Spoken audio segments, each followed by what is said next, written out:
Hello, my dear friends.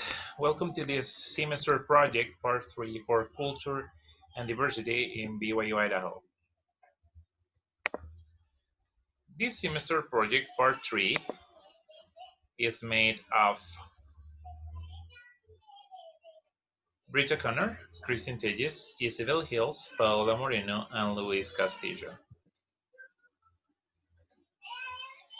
Now we are going to talk about the analysis of the solution. We propose a solution where we use a behavior contract because of Billy's misbehavior. To hold Billy accountable for his actions and be clear on the expected behavior, we use a behavior contract.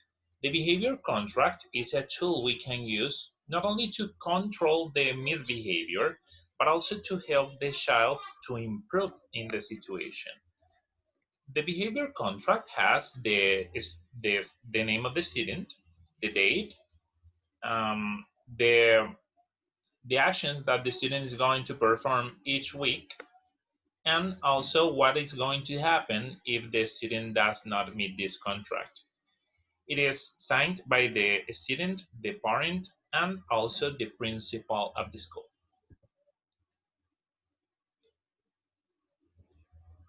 It implies some curriculum changes. The school psychologist taught a special lesson on how to deal with disabilities to the whole class. It is something that is very important in the curriculum because it is going to prevent future situations as the one of Billy. What is the expected outcome in this case? Billy will refrain from using offensive language. He and his classmates will have more empathy as they include Ted on the class work.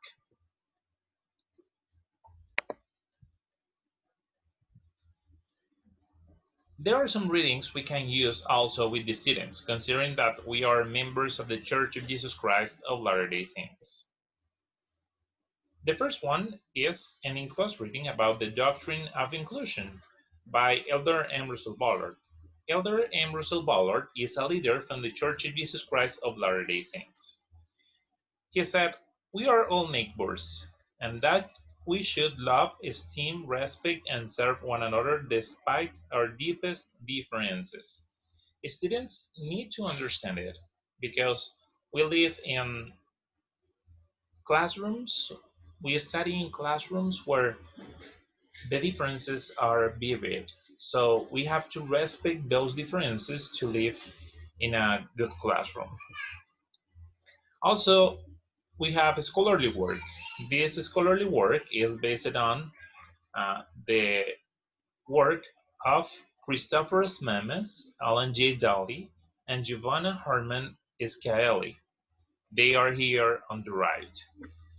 Their job is called Socially Responsive Classroom for students with special educational needs and disabilities. It says more socially responsive classrooms were linked to enhanced social participation, social interactions, and social capital for all students, especially those with identified special education needs and disabilities. For more meaningful inclusion, focus on enhancing the social responsiveness of their classroom. So it is important for us as a school to have it clear, okay? Because we have differences in our students and also disabilities, but we have to work with it. Exploring solutions to address students' social competencies and facilitate school success, a usability and feasibility study. In addition to facilitating relationships, social competency predicts academic success. Efforts should include practices that teach and reinforce social skills associated with success within and beyond school settings. So it is important for us as a school to consider what is happening outside the school because that is going to determine the success we have in our academic progress. Also, we have some church or educational publications. It says 10 ways to help those with disabilities feel a sense of belonging. The first one is help them to be present. Second, to be invited. Third, to be welcomed. Fourth, to be known. Fifth, to be accepted. Sixth, to be supported. Seventh, to be cared for. Eight, to be befriended. ninth, to be needed, and 10th, to be loved. They have the, the need to feel it. And we as teachers have the opportunity to do it with them, especially because, as I said, we are members of the Church of Jesus Christ of Latter-day Saints. And despite we are working in a spiritual environment or in an educational social environment, we can use our knowledge to help the people around us. Now, what are the alternative solutions? Teaching about TEP specifically. What are the pros and the cons of this situation? The pros is that it gives the students specific ways they can improve their interactions with TED and reduce potential fears. And the cons singles out TED and make him uncomfortable, harder for students to learn about other children's disabilities. Now, helping TED develop social skills. What are the pros of this solution? It gives Ted more confidence in his interactions with the students inside and outside the classroom. What are the cons of this solution? Doesn't encourage other students to change their treatment of TED, neither a school-wide awareness. So we have to be careful when we are implementing these type of solutions because the student may feel that he is alone and that he is a problem.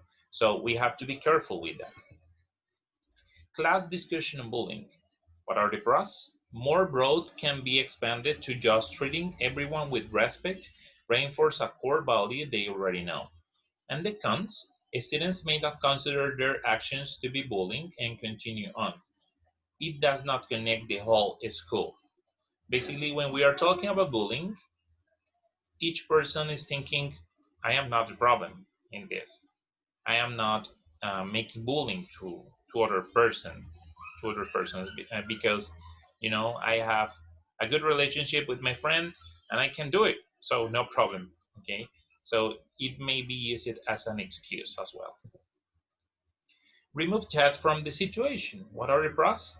Addresses Ted's autism at very first stage of the problem, allows him to learn how to wait for turns and solve problems. What are the cons? It may take a while to help Ted understand what taking turns to speak means. We can also use social stories. What are the pros of social stories? It will help Ted to socialize within the classroom, giving him expectations on how certain parts of the day and new experiences will be. What are the cons? The parents need to be involved in the process, arranging with the teacher the possible upcoming situations. As we know, sometimes it is hard for the parents to meet with the teacher to organize a plan and to start working on it, okay? Because they have responsibilities in their jobs, in their families, and we have responsibilities in the school, in our families, and everywhere. So sometimes it is hard for us to meet with the parents as well. Emotional intelligence lesson. What are the pros and cons of this um, proposed solution? The pros, it improves the group work and communication skills of the students for future situations. And the cons, that students may point out Billy as a student who might be struggling to control his emotions. So here we have to be careful as well because we don't want Billy to feel like he is not part of the group. So talking about him may cause him to feel alone and the students to feel that he is a problem and that they have to avoid speaking or talking with him. There are some important factors to consider when making those situations. The first one is give all the students information about what special needs are. The second one, give students advice on how to be better in their interactions with others, especially with those with special needs. The third one is to show that there are consequences to your behavior if you don't treat others with respect. And the fourth one, expand respectful treatment to more than just the classroom, but in other area of the students' lives. So we have to focus in all the areas of the life of the students. It is an integral part because we are talking about an educational process. We are not talking about an isolated process that we have to follow just to meet the requirements of the educational system, but it is about the life of the student. What is the impact on diversity? We found that each nation's schools have different ways to deal with the same problem. Each has its differences and similarities. And also differing internet speeds of group members made uploading the video difficult. So we have to be careful with it, definitely. And we have to find ways to address the problem in a way that is easy for us to understand, and also for the school principal and also for the educational system to understand what we are doing in our school. We know that this is possible. We know that we can help, in this case, TED, to manage the situation. And we can help the children with disabilities in our schools if we have love for them, if we help them to feel valued and that they are important for us and for the school. I know this is sometimes hard to work with students with disabilities, but we are impacting their lives, and someday we will have the opportunity to see them progressing, and we will feel a sense of love and gratitude for them in our profession and in our life. We hope you liked this presentation, and we hope also for you to have a wonderful week. Okay, goodbye.